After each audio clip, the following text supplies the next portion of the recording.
Hello everyone, চলে এসেছি new একটা ভিডিও নিয়ে। তো আজকে ভিডিওটা ভীষণ খুশি, মানে আমি এখনো বলতে বলতে ব্লাশ করছি। এই যে এতগুলো যে প্রোডাক্ট দেখছো, এগুলো সব আমার বর কিনে নিয়ে এসছে নিজের হাতে করে আর নিজে পছন্দ করে। কেন এনেছে কিনা, আমার শরীর খারাপ, মানে এরকম শরীর খারাপ যেন বারে বারে হয় আমার।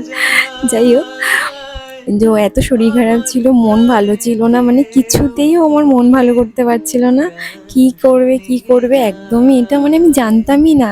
বা জিজ্ঞাসা করেছে, ওর তো কোনো আইডিয়া নেই মেকআপ সম্বন্ধে। তো কি ইউজ করি না করি এত কিছু ও জানেই না।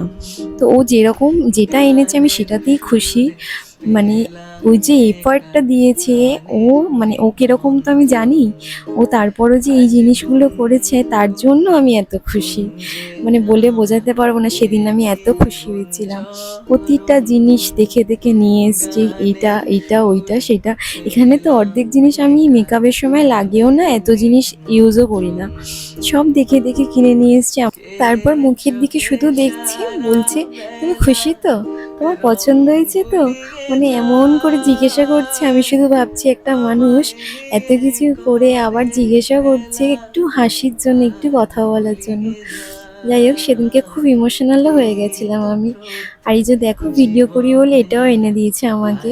আমার সব কিছুতে ওকে আমি পাশে পাই। শুধু আমার জন্য গিফট আনেনি, এই যে ছেলের জন্য এনেছে। ওনাকে কোনো কিছু থেকে বাদ দেওয়া যাবে না একটাই রুল।